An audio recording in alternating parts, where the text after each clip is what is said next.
More than 11,000 scientists signed a petition calling for population control as a means of combating climate change. That's this week's Speak Out segment. In an article published Tuesday in the journal Bioscience, the scientists wrote that planet Earth is, quote, facing a climate emergency.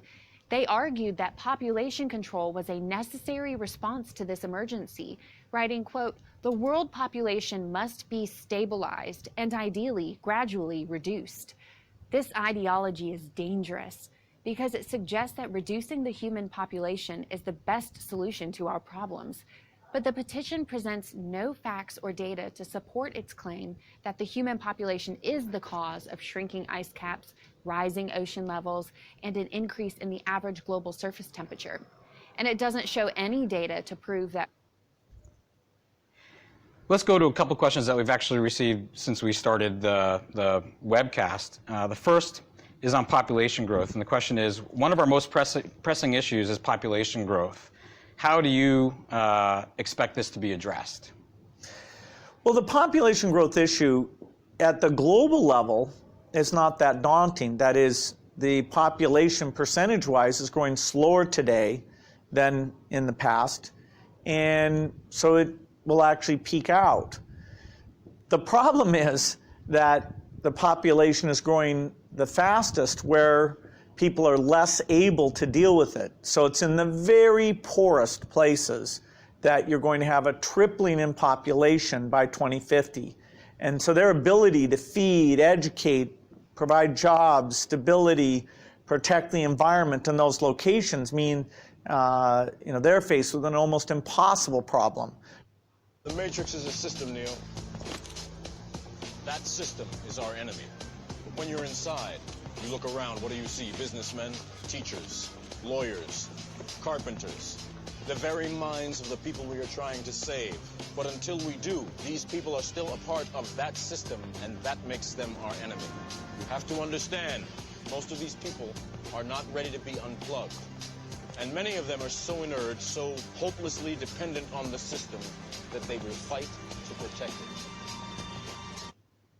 Administration officials were touting a warp speed effort to have a vaccine ready by the end of the year. Mr. Trump also said he wants to reopen the country with or without one. As President Trump introduced the two men who will lead the government's race for a coronavirus vaccine, he made one thing clear. He's ready to reopen the country even without a medical breakthrough. I just want to make something clear. It's very important. Vaccine or no vaccine, we're back. And we're starting the process. Still, one of the two leaders of what's being called Operation Warp Speed, Moncef Slaoui, said he's optimistic the U.S. could have hundreds of millions of doses of the vaccine ready by the end of the year.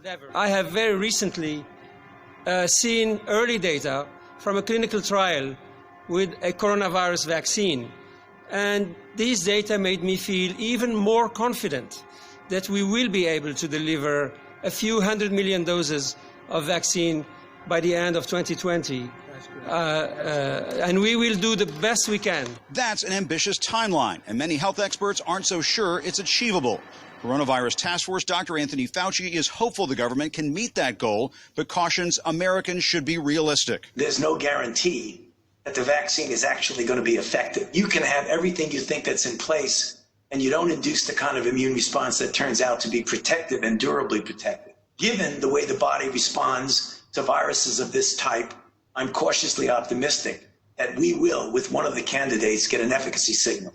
At his own Rose Garden event, Mr. Trump appeared at times to downplay the importance of a vaccine. Other things have never had a vaccine and they go away. So I don't want people to think that this is all dependent on vaccine, but a vaccine would be a tremendous thing. The president also speculated that many Americans may already be immune to the virus, even though the scientific community isn't certain of that. The vast majority, many people don't even know they have it. They have it, or they have sniffles, or they have a very minor sign, and they recover. Not only recover, they probably have immunity, whether it's short-term, long-term, but they have. Vaccine safety means monitoring vaccines at every stage of the process, in research and development, production, delivery, and follow-up. Vaccine safety is critical work, and we must communicate these programs to the public to instill confidence and combat false information. While vaccine hesitancy captures headlines in developed countries, at the global level, the biggest barrier to vaccination remains lack of access. That's why WHO's top priority is universal health coverage, based on strong primary health care, so that all people have access to essential health services, including vaccination. 我注意到，在美国也会有一些网友甚至攻击您，说病毒是从您疫苗的这个研制过程中出来的。您在用什么样的心态面对这种声音？ I'd say it's an ironic if you take somebody who's doing their best to get the world ready and, putting, in my case, billions of dollars into these tools for infectious diseases and really trying to solve broadly infectious diseases, including those that can cause pandemics. But that, we're in a crazy situation, so there's going to be crazy rumors. I hope, whether it's individuals or countries, that in some ways this shows us how interdependent we are, that to stop a global pandemic, we need to find whoever's the best, whatever the best vaccine construct are, the best drugs, and we need to make it without just focusing on one country. We need to make it for the entire world, including for countries that don't have the resources to pay for vaccine research or vaccine factories. They're actually, in many ways, should be the priority for what we do. So, there's lots of attacks out there in general. Told me that too. Every day. For almost 20 years. I was a child when you took me. I saved you. No. No. We were happy on my home planet. Going to bed hungry, scrounging for scraps. Your planet was on the brink of collapse. I'm the one who stopped that. You know what's happened since then? The children born have known nothing but full bellies and clear skies. It's a paradise. Because you murdered half the planet. A small price to pay for salvation. You're insane. Little one, it's a simple calculus. This universe is finite, its resources finite.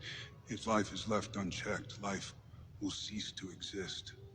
It needs correction. You don't know that! I'm the only one who knows that. At least I'm the only one with the will to act on it.